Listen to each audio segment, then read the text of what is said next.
can say what you want, but you won't around me.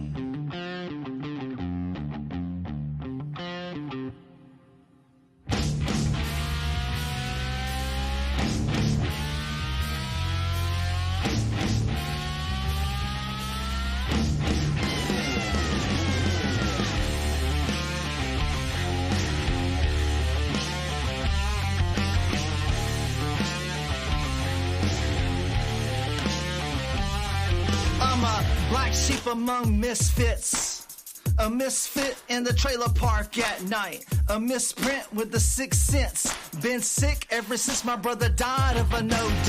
My 2 cents never made sense, either to me or anyone else inside of the sheep fence. My 9th Smith on my right side. Why you staring at your cocked-eyed signing my John Hancock on the dotted line? Tell me what's the bottom line? The bottom line is I'm not right. I'm not left, but this elephant won't fight. There's nothing left but the spotlight. Hold my beer, you can find me in the moonlight. You can say what you want. You can say what you want, but you won't around me. You can say what you want. You can say what you... I'm wits in the deep end, and I can't find my assigned seat to sit in. My theology don't fit in. Black sheep of the Reformation sheep pen. To the Reformed, I'm just another Baptist, baptized again, the bastard child of Anabaptists. Poster child of Reformation Society. We don't need your education. Give me a Bible and a bookshelf of dead men, cigars, bourbons, and beer cans. Bow ties, tattoos, and bearded men, making Reformation great again. You can say what you want. You can say what you want, but you won't around me. You can say what you want. You can say what you want, but you won't around me. No, you won't around me.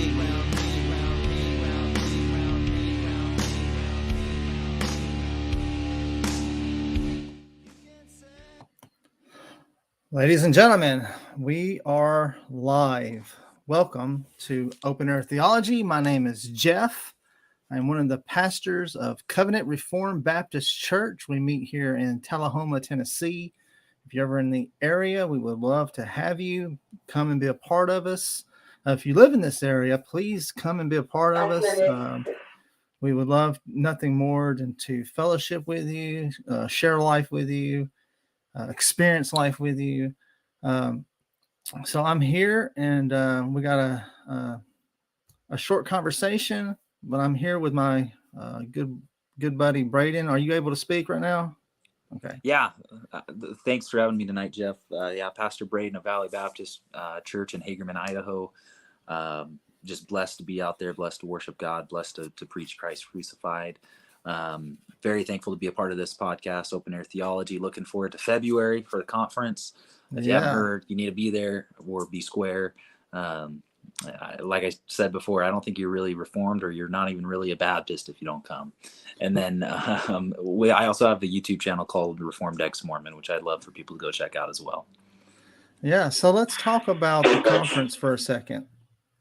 So the conference, we changed the title, so it's not going to be on the book of Hebrews. It's going to be more of a conference style, topical. We're going to be digging into shadows of the Old Testament and what they point to in the New Testament. So it's going to be called From Shadows to Substance. And we got a bunch of great speakers, one very popular speaker, Dr. James White, and then a bunch of unknown people like myself and Braden. And I tell people all the time, the majority of preachers that I listen to, no one knows really, right? I don't listen to a lot of big name men. I listen to, I listen to Braden, and I listen to John Crawford, and I listen, there's a Claude and Habs and all these other guys. I listen to them throughout the week, and I've been telling my congregation, like, listen, these guys are going to come and they're going to preach me under the pulpit, right? So the one thing I think of as Christian ministers is preaching is not a competition, right? It's not a competition. I have a lot of things against me. I have a stutter problem, as y'all know, and I'm dyslexic. I do what I can do, right? And I attempt to do so faithfully. But I am excited to have these wonderful brothers to come and get into a pulpit that I call home, and to share that with them, and for my congregation to experience them. And we're also going to be having a debate. James White is going to be debating Thomas Ross, who is a worthy opponent. And Thomas Ross, the debate is going to be basically the LSB Bible. So the LSB is what I've switched to. The LSB versus the KJV. And they're going to be talking about which Bible is superior. So that'll be fun. And what do you think? Man, I'm so stoked. LSB versus King James Version. That's going to be, I would just come to listen to that. And so it's going to be awesome. So this Sunday, actually, at church, I have Haps, who's not here with us tonight because he's visiting family, but he's visiting family in Idaho. So he's going to come and preach for me on Sunday. And so I'm super excited to sit underneath his preaching this Sunday. Yeah. And I'm super stoked to sit under yourself and other people preaching in February. Like, that truly is going to be a blessing for myself. And yeah, LSB versus King James Version, shadows leading to the substance. And then Sunday, you're going to be teaching Sunday school on Mormonism. And then Dr. James White will be preaching the service. So we're going to have a lot of things going on that week, the week of February. From the conference will be from the 16th to the 18th. But, of course, that Lord's Day, anyone that comes is welcome to stay for that as well. Mm-hmm. So before I got on here, Braden told me he was going to debate me tonight on clerical collars. He was supposed to be wearing his black robe. Yeah. I forgot it at home though. So my position is, if you're going to go partly that way, you need to go the full way, and don't half step it. Yeah, don't half step it. Yeah. So to start tonight's conversation discussion, I wrote down 5 reasons why Protestant ministers should wear the clerical collar. And I would be interested in, if you have other reasons, other views, other reasons, please contact me and let me know. Help me add to this list. That would be great. And maybe we can do another video about it in the future. We can say, hey, we got 20 reasons why, right? But off the top of your head, I mean, what's your thoughts on it, Braden? Yeah. So just a heads up, my am on my phone, I just got a little battery notification, so it's at 20%. So I'm also at work. So if I have to leave all of a sudden, it's because I'm up to stuff and whatnot. So, so my opinion on it is that, I think we're going to dive into it a little bit more in a little bit, is that I personally would be more than happy and willing to wear a clerical collar to the hospital or in my workplace. Even we're doing things that are identifiably in that way, where in my congregation, I think it might be a little bit not of a stumbling block by any means, because it's not causing someone to sin, but I mean, even the word catechism and saying that we're catechizing our children, some people take that just as Catholic right then and there, right? Which they just don't know the definition and the meaning of that term, right? And so It's a little bit of hearer issue, a little bit of their problem for assuming those things. And so my thing is that I feel like the amount of times I would have to talk to somebody to explain why I wear a clerical collar wouldn't be justifiable, in my opinion, to have that conversation every single Sunday, because I know I would have that conversation every single Sunday, just because people would always be asking me about it. Because I don't know if everybody that's watching this can tell, but right now Jeff is wearing one, but it's because you got a beard on, so you're only 10% of the time are people going to see it, Jeff. Yeah, I would be seeing it all the time. But here's the thing: if I was standing up and this camera was a little higher, see, the camera's kind of pointing in such a way where it doesn't show it good. But if we were standing up in casual conversation, you would see it plainly.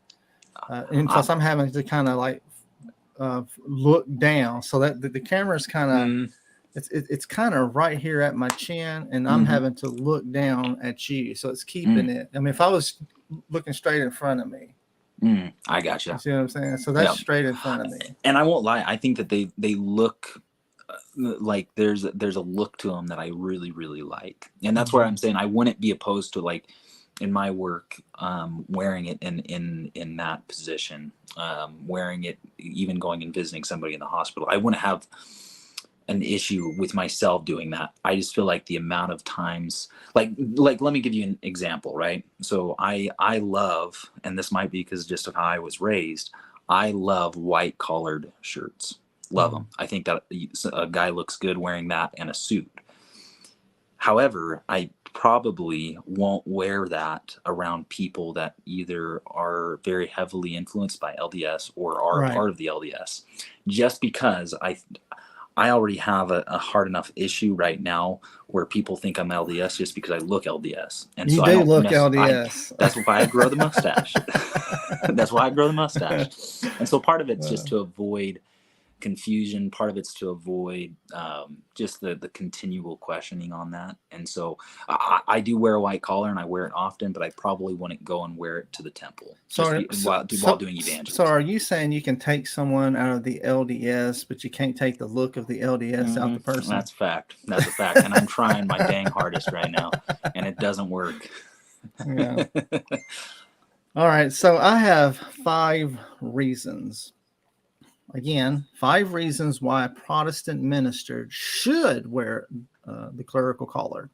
Reason number 1, it's not Roman Catholic. Now, each one of my reasons are going to have to do with identity. That would be the connecting factor to each one of my reasons. And the identity here is that we have, the uneducated us have identified it with Catholicism, but it wasn't always so.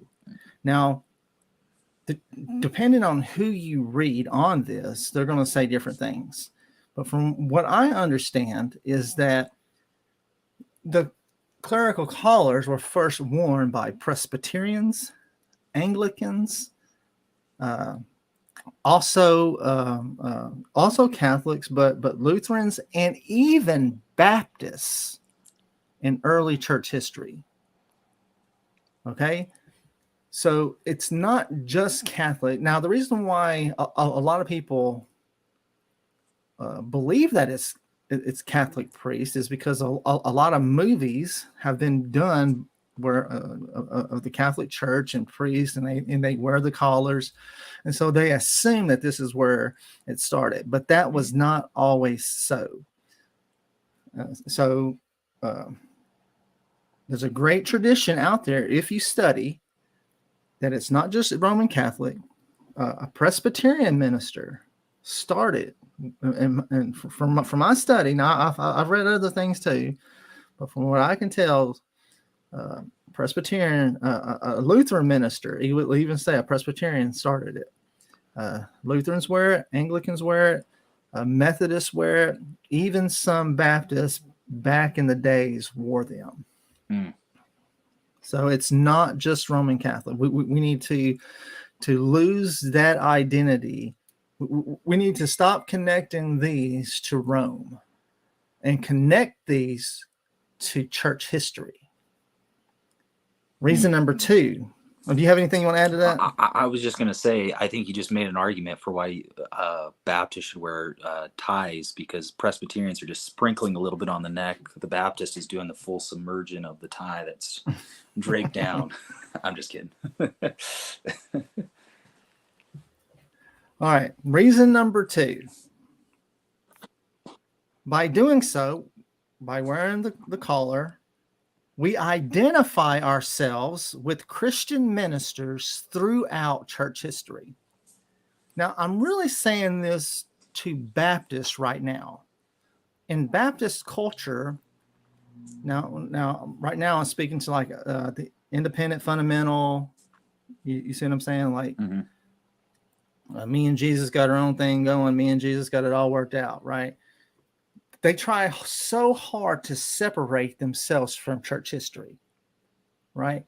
Reformed Baptists don't. Reformed Baptists want to identify ourselves with church history, right? If you read through our Confession of Faith, right, the 1689, which was written in 1677, published in 1689, like there's a whole lot of the other confessions, the Savoy, the Westminster, and others that we look to bring about our confession of faith.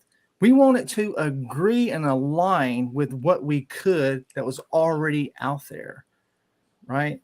And then where we disagreed, we definitely made mention when it comes to the confession. We would word things different. We would say things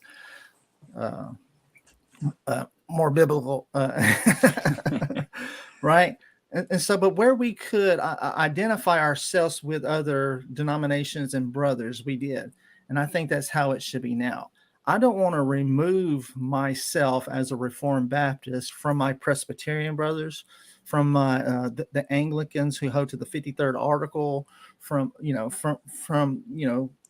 Christian history, church history. And so by Protestant ministers wearing the clerical collar, we are identifying ourselves with ministers throughout church history.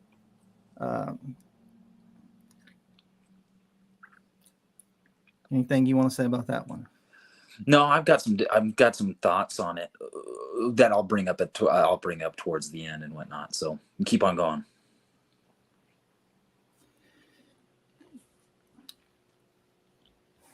All right, point number 3. By wearing a clerical collar, you are identified as the minister of the church, right? So, again, I'm going to pick on Baptists. They believe that the preacher should wear a shirt, tucked in shirt, tie, and a suit jacket. Well, what if every man in that church wore a tucked in shirt, tie, and a suit jacket? Right? Everyone is dressed the same. There's nothing distinguishing about the minister. This was not so in church history. Mm-hmm. Right? I mean, if you go back to Catholics, they would wear those brown robes. John Calvin, I mean, if you look at the Reformation wall, right, all these guys got these gowns. I can't remember what exactly the word they used for that gown. Starts with a C. A Geneva robe. Is that what you're talking about? Yeah, it's something like that. But yeah. But they wanted it to be different from the Catholics, so their robes were black. All right. And whenever you walked into a church and you saw someone wearing a black robe, you knew that this was the minister. Right. All the clerical collar is that same idea. Right. When you see someone in the church wearing the clerical collar, you knew that this was the minister or a minister. So because a church can have more than one minister. But it was a way to identify the ministers of that church.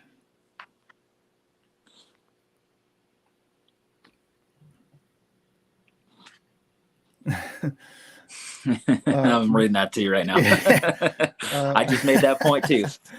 He made that point, and I pointed out that I'm looking. So the camera, the camera right here, it's right here, and so in order to see the video, I'm having to tilt my head down. If I look straight ahead, so this is me looking, I'm straight ahead. You can see it if I look straight ahead. I cut my beard. Well, I didn't cut my beard for this purpose, but it was getting on my nerves. But if I'm just standing straight up talking to people, you can see it. Now, if you're taller than me and you're looking down on me, if I turn my head, you'll see it. But The beard is not going any shorter. Okay. Like, you can't do it. All right. So to add on to point number 3, Braden, you are a fireman, right? Mhm. Do you wear a uniform that identifies you as a fireman? Yep. Well, why would you do that? To show the public that we are people of trustworthiness. Trustworthiness. Okay. Mhm. Okay. Do cops wear uniforms? And I hate looking like them. Yeah. Now imagine if I was to make you pull over and I didn't have a cop car and I'm walking in regular clothes. You'd be a little skeptical, right? Yep. I'm telling you, get out your car, put your hands up. All right. Because I one, there's no lights on my car. 2, I'm not dressed like a police officer. Right. What about doctors? Do doctors dress in a way that identifies themselves when they're working? Right. So, if someone's in need, like if someone is in need and they need a cop, and if a cop's not wearing a uniform, they don't know they're a cop. Right. So uniforms are important.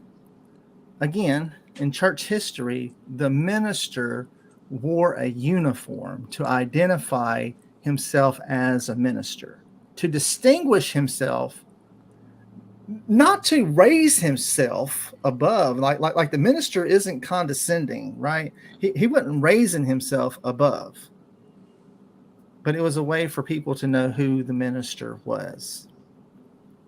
Everyone has a uniform. When I was a roofer, I had a uniform. All right, point number 4.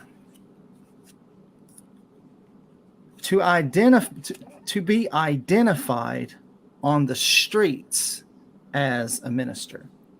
So I do a lot of street preaching, and I've been preaching in the same spot for over 2 years. And there's some times where I go and I'll pull over to that spot, and as I'm getting everything set up, people will already stop and ask me for prayer, right? Because they recognize me from being on that street week after week preaching, right? All right. They don't too much recognize me when I'm not on that corner. Like every once in a while, I'll go into a restaurant. I see somebody whispering. They'll point at me, or I'll get my oil changed, and someone will say, "Hey, are you that guy?" And I'm able to talk to them, right? But I'm recognized as a street minister in my area. All right. If you wore a clerical collar and you were, let's say after church or something, you went to a store and, maybe to get some groceries, and there was someone there that needed prayer. With the same idea, if they were in trouble and they needed a cop, if they're spiritually in trouble, they can see the clerical collar and know that they could trust you with spiritual matters.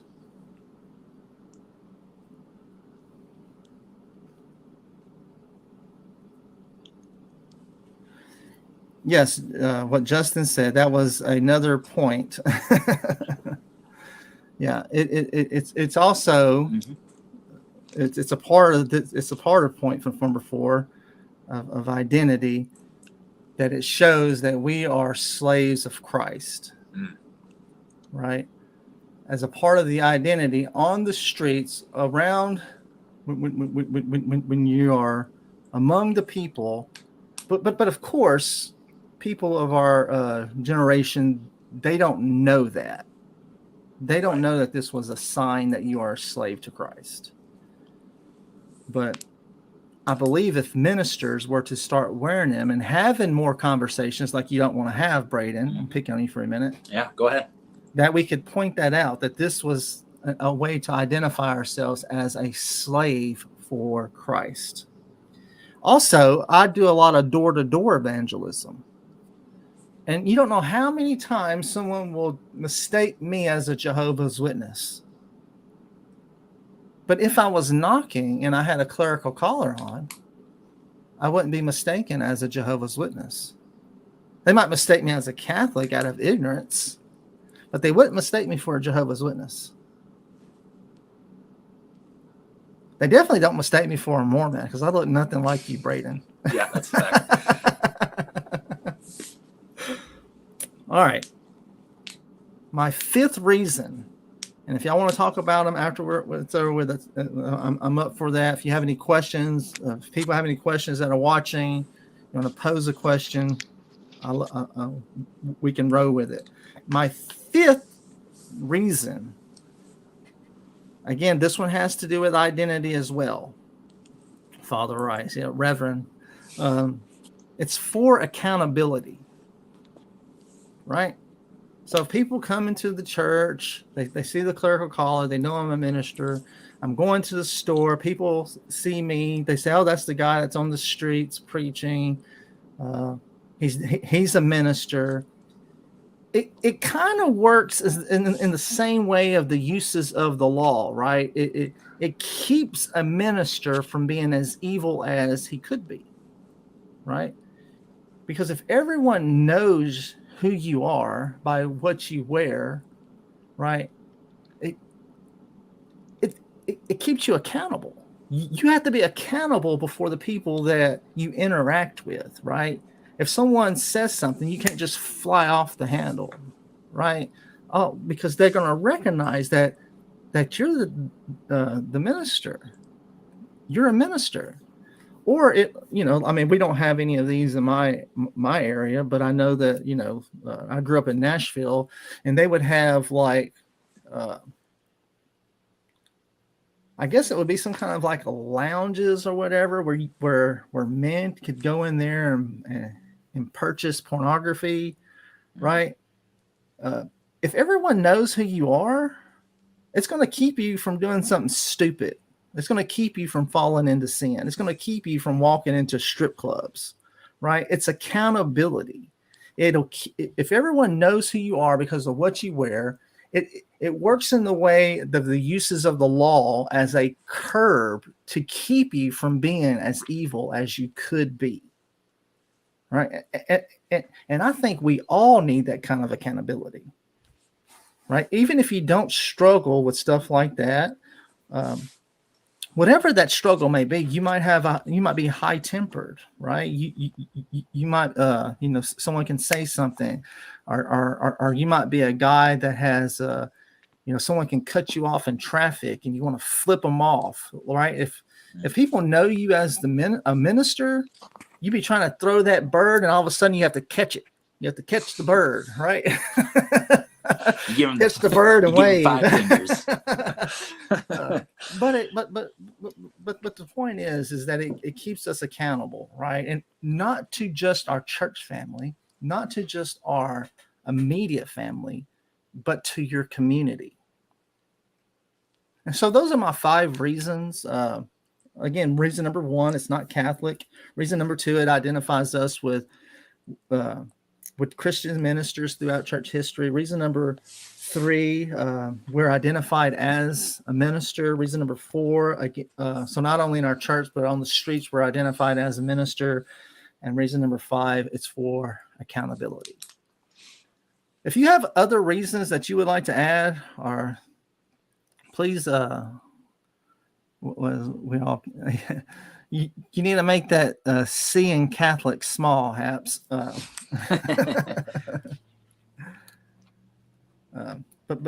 if you have other reasons that you can think of, please, leave them in a comment. If you have any questions, Braden, do you have anything you want to add?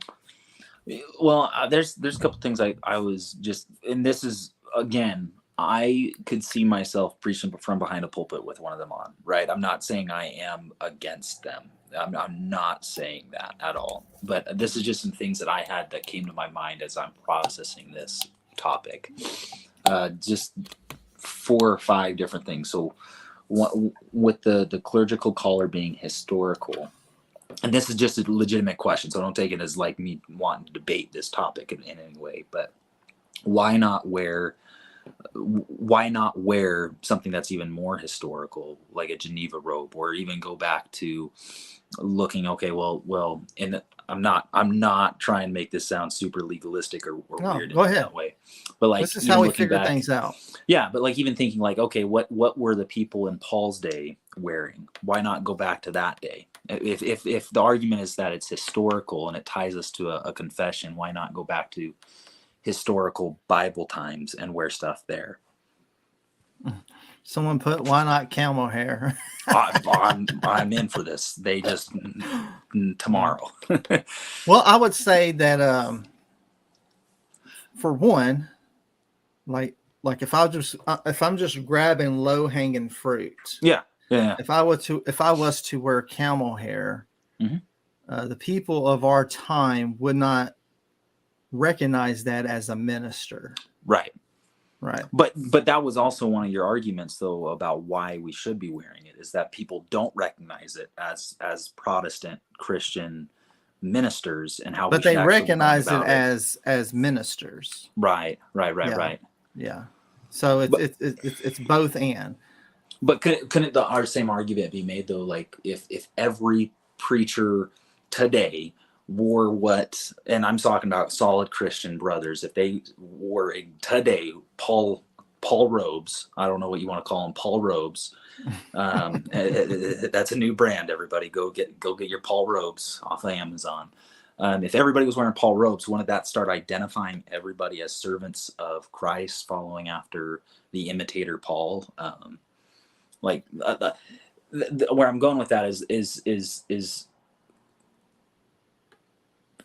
isn't there a piece of it that's a little bit cultural ties to it? Well, yeah, I mean, like I was just trying to express, and I think Justin has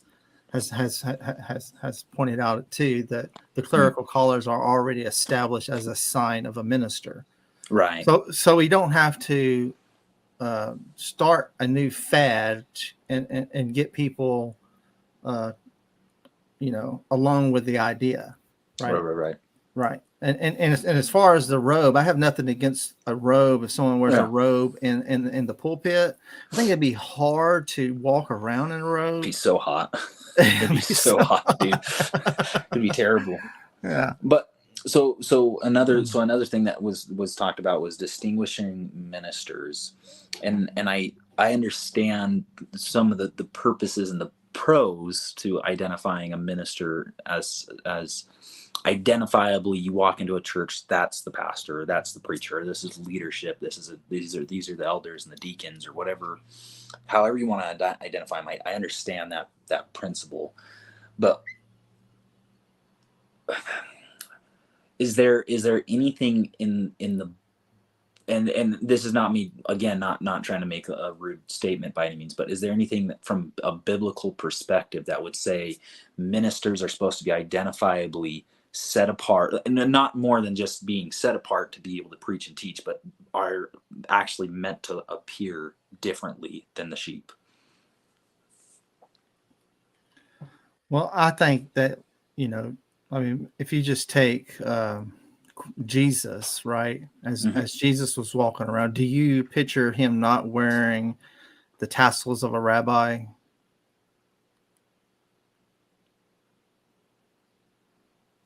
I always pictured it as the hippie Jesus knocking on the door.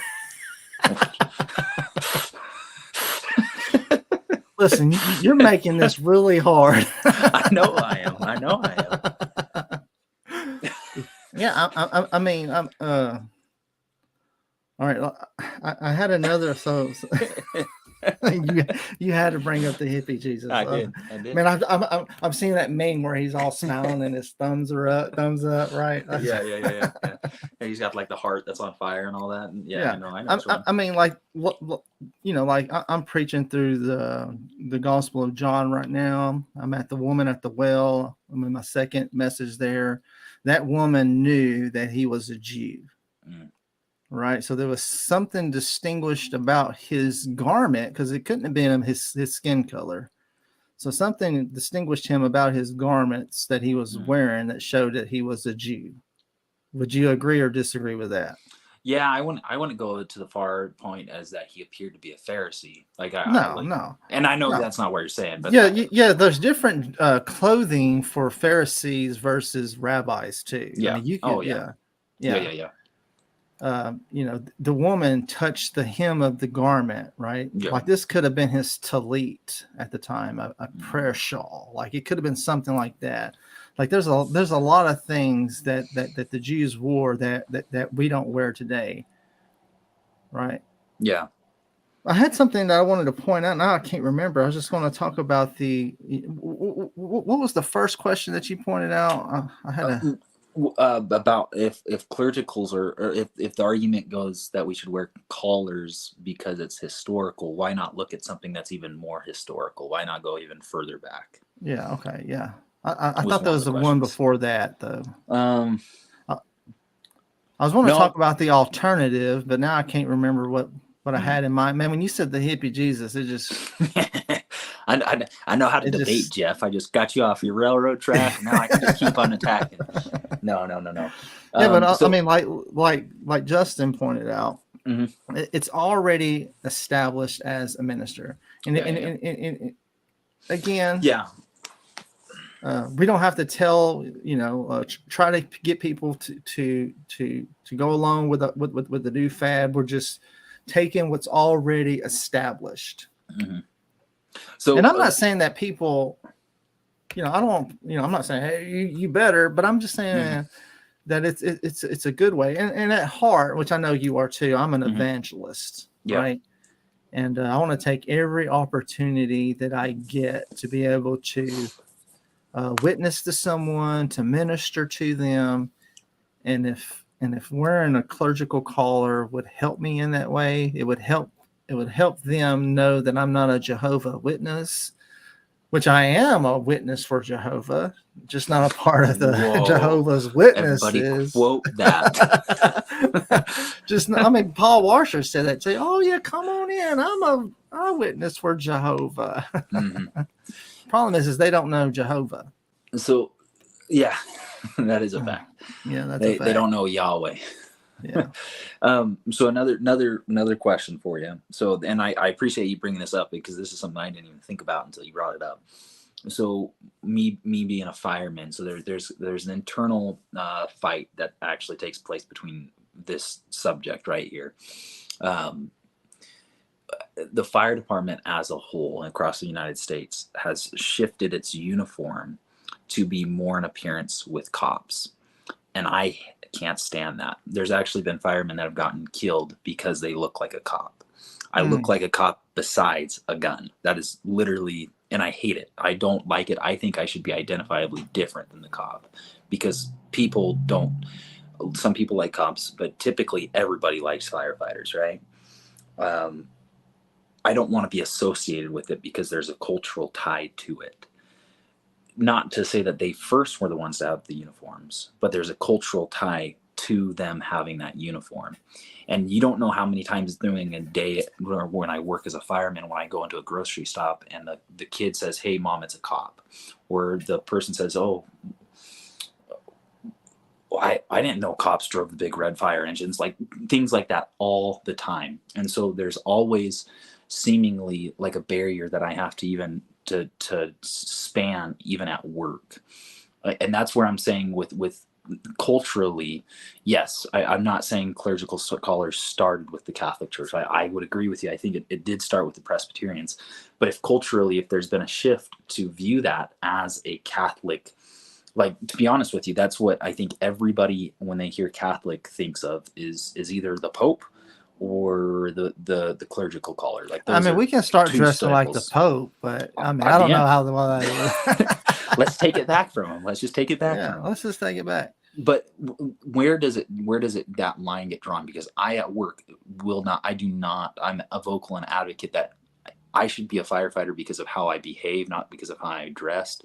People should trust me when I put on medical gloves and I'm coming in to do CPR on their little one, But rather would you than they trust trust me me if I on was my. pulling you over without a cop car and had a gun drawn without a No, badge? no, no, no, no, no. But there's a, and that's where it's difficult, right? Because even getting off the fire engine, I think wearing a t-shirt should be identifiably enough to the fire department. A fire department t-shirt. Like I don't want to wear a badge. I don't want to wear dark clothing. I don't want to look anything like the police officer.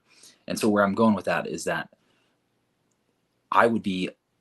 that's where I'm just saying, like, I think that you can end up running into the issue that you are putting up more barriers to sometimes even get to the gospel conversation, because you're battling what the perception already is. Again, let me ask you this. I wouldn't be if you saw me, with one. Listen, if you saw me, you didn't know me. Mm-hmm. I'm trying to make it like really obvious. Like if you saw me and then you saw a collar, would you think that I was a Catholic priest? Yes.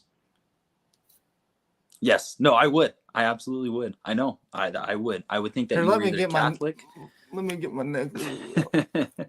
Or I would think that you were some sort of I would think you're either Catholic or that you were some sort of Eastern Orthodox church that wears robes that I know of. That's literally what I would think.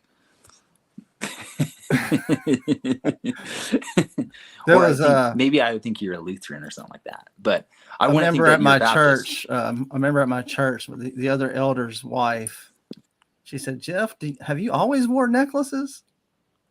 Because I cut my beard, and you couldn't see my necklaces from my beard. And I said, "Yeah, yeah. I always wear necklaces. I always wear necklaces. I mean, yeah. I cut over 12 inches off my beard." Yeah, it's just an interesting topic. It's one that, like I said, I want to. So in my workplace, I get viewed as a chaplain. There's still some stuff that goes on with that, but if that position in my department was legitimately made, I would be one that would want to have collar brass or a collar of some kind to show that I am distinguished in that role, right? Or not distinguished in a prideful way, but distinguished as we go on scene. I'm going to go and pray with the family that's crying, right? I'm going to go do that, right? And there's almost a certain level of acceptability in that time. But I think going and getting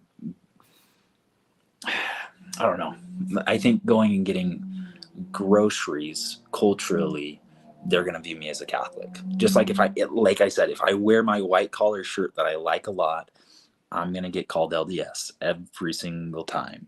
But I think Justin, again, is pointing something out that I was trying to get across. I mean, they stowed something. Oh, yeah. All we're doing is taking it back. And I think if we could get enough Protestant brothers on board, like 5 years from now, this wouldn't even be an issue. You see what I'm saying? The problem is I think people are just afraid. You know, listen. Yeah. I'm an ex-gangbanger, right? You want to go to war? I'll take you to war, okay? like I'm not the one, right? So, I mean, I think we not literally kick in doors, right? We kick in doors and take back what's ours. And when I say ours, again, I'm pointing back into church history, right? You're taking the Presbyterian stuff back. That's what I'm saying. Presbyterians did start it, but again, Reformed Baptists have always tried to align ourselves with Presbyterians, with Anglicans, anyone where they were biblical. We want it to be biblical. Yeah. Right. And of course, like we have this, in the Reformed circle, this joke, which one's biblical? The Presbyterian will say he is, Baptist will say he is, Baptist but we ain't is kidding. But we ain't kidding, Presby. We are the redheaded stepchild, I guess, of the Reformation, or you could say, like my song, the black sheep of the Reformation. But whether you accept Reformed Baptists into the Reformation or not, listen, we're jumping the fence, like we're cutting the hole in the fence, and we're climbing under, and we're saying, we with you, we down, homie. And whether you want to accept us or not, but we align ourselves with the Reformation, right, in church history. And I think, and I think it would be great if Protestant ministers would rise up, right? I'm not trying to lead the parade here, but if we would rise up and say, you know what, I'm wearing the collar, and I'm taking back what's mine. I'm going to do my part here in this little town that I'm in.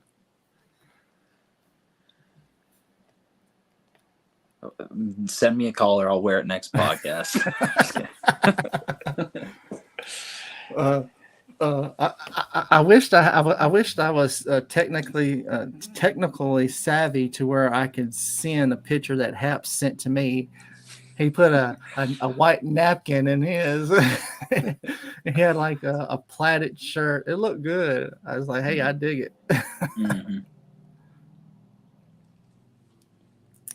Any other pushback?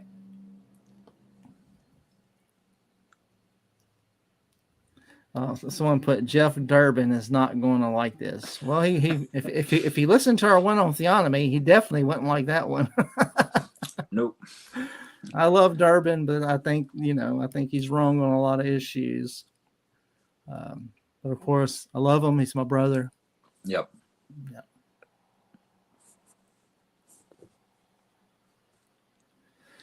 Well, if there's nothing else, we can.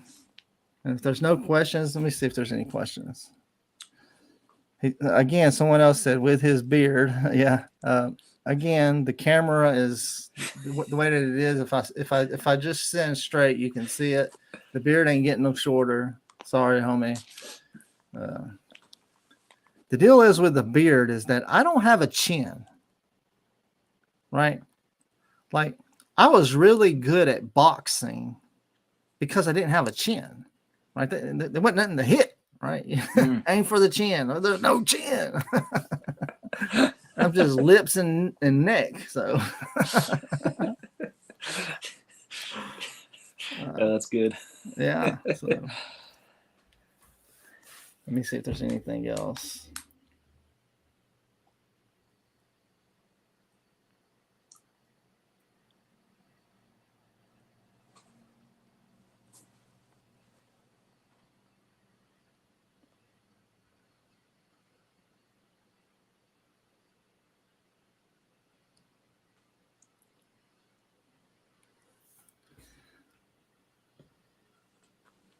Do you see anything?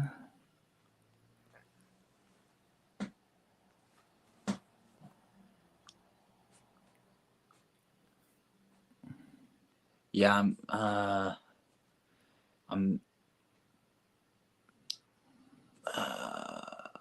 currently I'm going to start currently putting up a drive to raise money to buy myself a Pope mobile.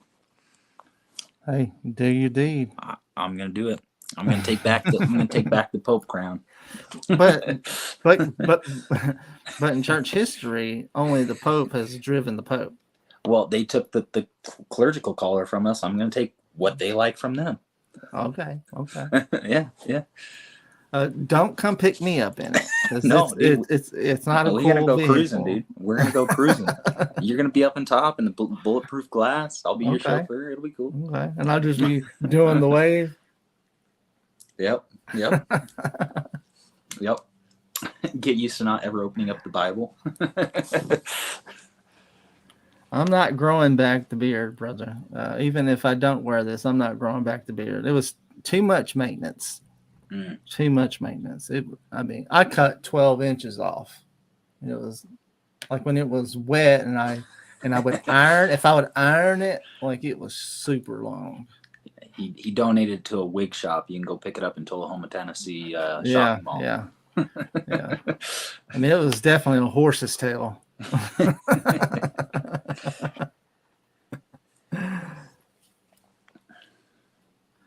Yeah. So I would say I'm going to post these 5 reasons, whether in a comment or something like that, just in case people want to run with them. Again, if you have reasons that you would add to this, let me know.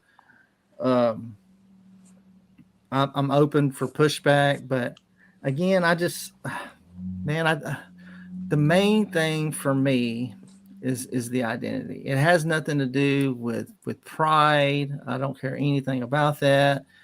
But it's so that people, when they see me, they can identify me for who I am, and in spiritual crisis, they can come to me.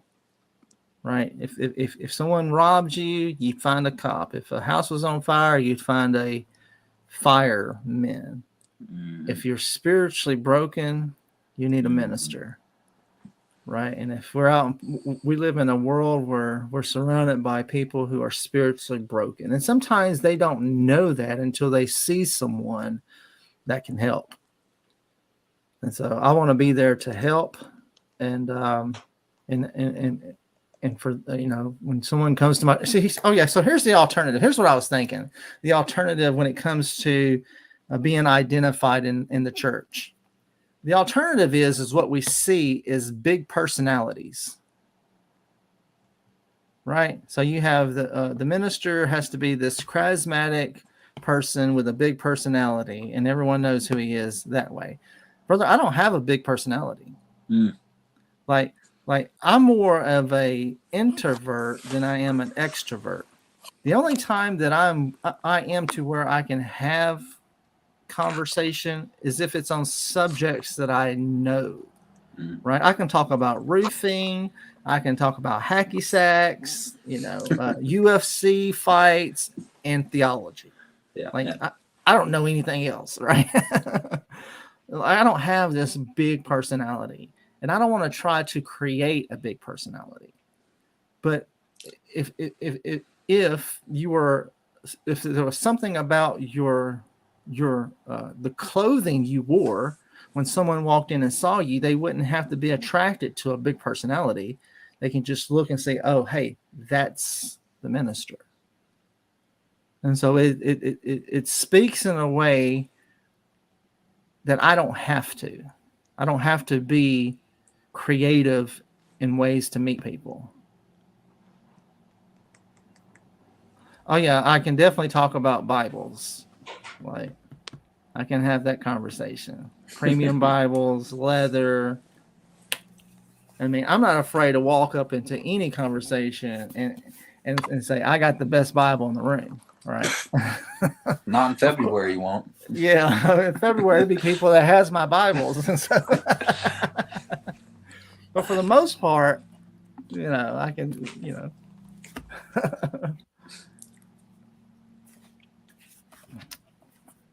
All right. If there's nothing else to add, I guess we'll close out. Maybe all Christians. Well, I don't think all Christians should wear them because they're identified as for ministers, particularly. Now, in one sense, all Christians are to minister, right? All Christians are to be a witness for Jesus.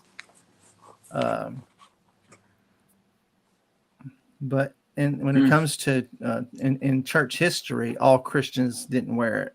And so if you go back and you listen to the very beginning, my main point was to identify ourselves, that it's not Catholic, and we want to identify ourselves in church history. And so if there was no distinguishing identification of the minister in church history, I wouldn't even be riding this horse, right? And I'm definitely not trying to beat a dead horse. It wouldn't be so much important to me. But because we do have it in church history, and I think that we're allowing someone to take it without paying back, right? We're allowing people to steal, and I think it's a good way for ministers to take it back, to steal it back, and to be identified. My question is do they deserve the judicial penal law of death if they stole it? Well, I guess it depends on who you ask. I'm not even trying to get 4 fold back, right? I don't need 4 callers for one. Yeah, if someone stole my identity, do they need to pay me back 4 times the identity that they've stolen? Yeah, I got 4 last names. Yeah. Somebody gave them to me. They owed it to me. So this guy stole my identity, and it turns out he stole 4 other people's identity. So I took mine back, and those other 4. That's what he gets. Do you get a vote that many times too? Yeah, hey, Moses, baby. Yeah, that's funny. Yeah. Yeah, but if you don't have anything to add, if no one has any other questions, I've looked through here. I didn't see any questions. A few comments. I do like the symbolism behind things. Like I'm all about doing things with intention and things that are meaningful to yourself in a God glorifying way. So like a bow tie, like Bill Nye, the science guy, right? He wears a bow tie, and his story of why he wears a bow tie makes me hate bow ties. But I wear a bow tie because I show that in my mind, when I tie it, there's no possible way that this could have just happened without me tying it, right? So it magnifies the creator, the sustainer, that I couldn't be here unless there was a God that had created me and that had created all these things around us, right? And so there's significance behind why I'd wear a bow tie. So I'm totally on board with doing that. And like I said, I wouldn't be opposed to wearing one on a Sunday. I do think that the question in my mind is when is that cultural line crossed? Like, we wouldn't go back to robes because nobody today would know why you're wearing a robe. Right. But today has that line gone crossed that nobody would ever think that you're a Protestant if you were wearing that. You know what I mean? Like that's where I'm at is where does that cultural line well, I get think crossed? it would really just depend on where you are. Yeah. You see what I'm saying? Because again, not like even today, right? We're talking today. We're not talking 500 years ago. Mm-hmm. Presbyterians wear them today. Not all Presbyterians. Some Presbyterians. I got some Presbyterian brothers that wear them. I know Anglican brothers that wear them. Mm-hmm. I know Lutheran brothers that wear them. So there's already Protestant churches where the ministers are wearing them. Right. I'm just calling for more Protestant ministers to do the same, and especially Reformed Baptists. Do you think there would ever be an occasion where it could hinder the sharing of the gospel? Like I can see the case for why. So. And the reason I bring that, like that, just recently, the conversation that I had ministering to somebody, I think that conversation would have been totally different if I had a clerical collar on, because they would have seen me as identifiably, they would have the perception that I'm trying to be more holy, when absolutely that's not my intention. But that would have been their perception. But the main reason for the clerical collar was to show that you are a slave. Totally. And that's where I'm saying, I think when the Catholics stole it, it's turned into now a badge of something else. Yeah. I mean, they could think the same thing. I mean, whenever you walked up to have this conversation, did you have that Post Tenebris Lux Bible in your hand? I did. Well, actually, do you want to hear a funny story about you're that? You're holy. Did you want me to tell you a funny story about that? Yeah, actually, I threw it in my back waist, like if you were concealed carrying a gun. So he didn't see it, and then I brought it in later in the conversation when and then it was nothing but gospel after that. I was told the reason why was that the conversation wouldn't have gone good if there was anything like that in the conversation. So I don't know. I think that it takes a little bit of wisdom on how everybody would handle those kind of individual conversations. And yeah. So you're gonna have to let me know how evangelism goes. I want to know how many times somebody calls you a Catholic.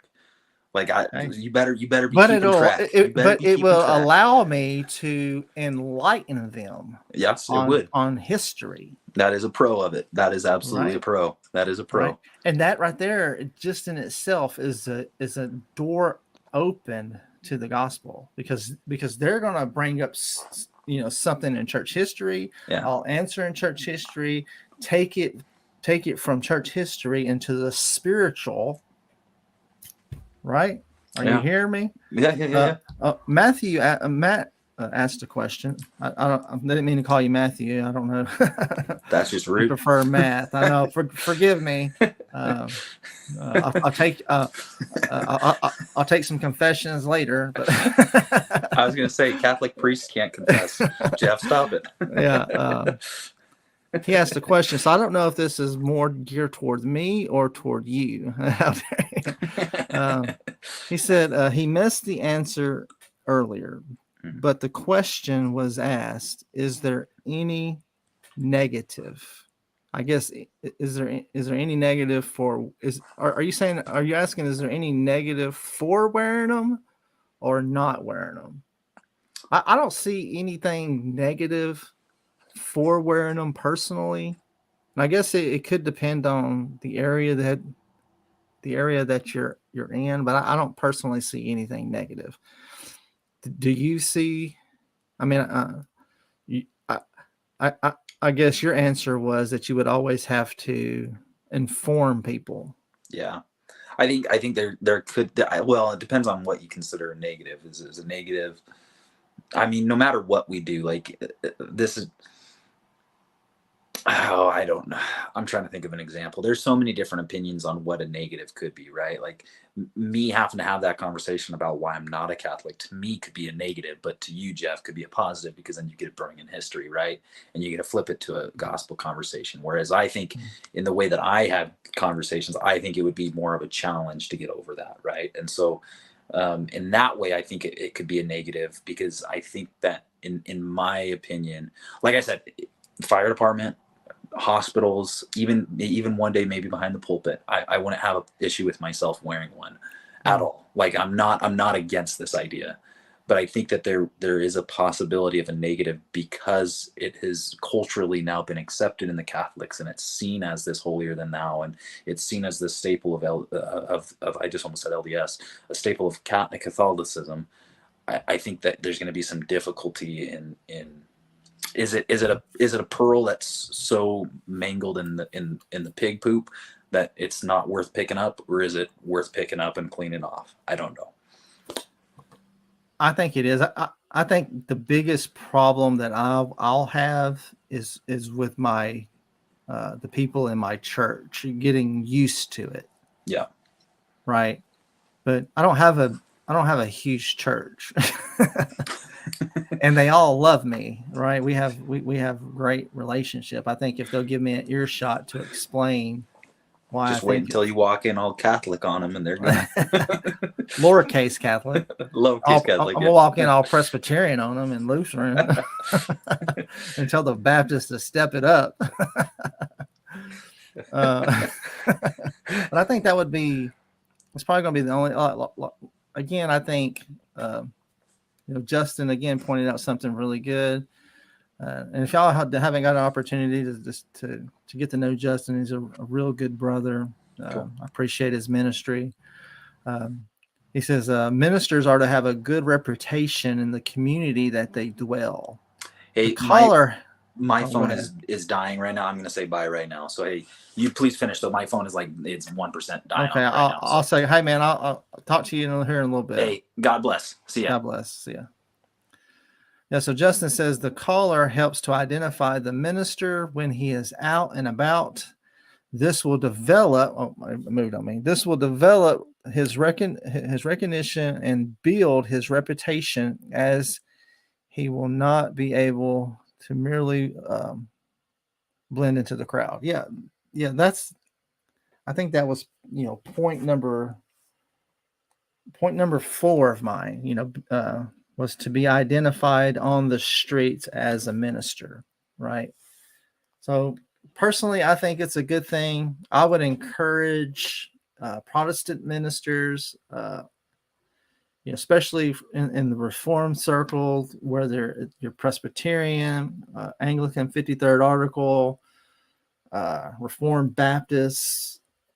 I would encourage you to start wearing the collar as a way of again, for my the reasons that I've laid out. I'll go over them once again real quick before I get off here.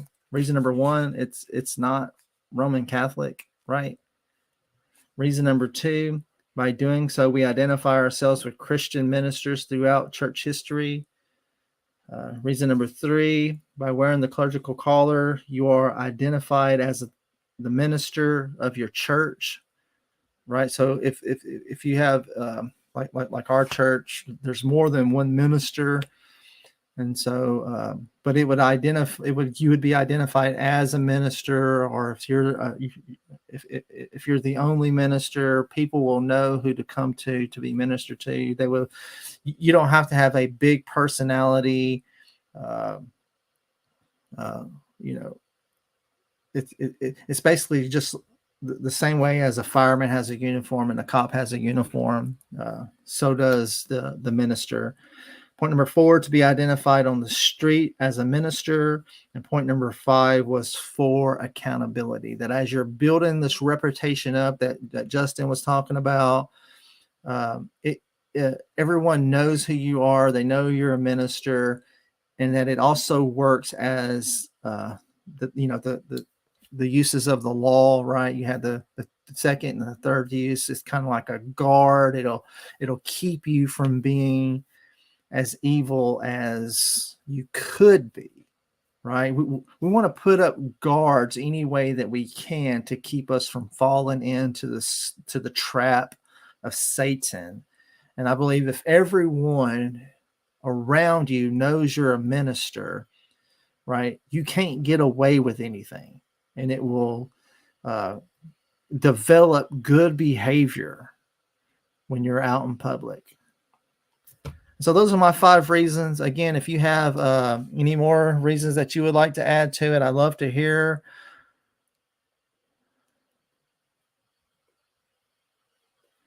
Yes, again, thank you, Justin. Pointed out something good again. It's something I've been trying to say, and maybe I haven't worded it as good. Please forgive me. Justin says, if tomorrow all faithful Protestant ministers begin wearing the clerical collar, could easily change the perception of the collar.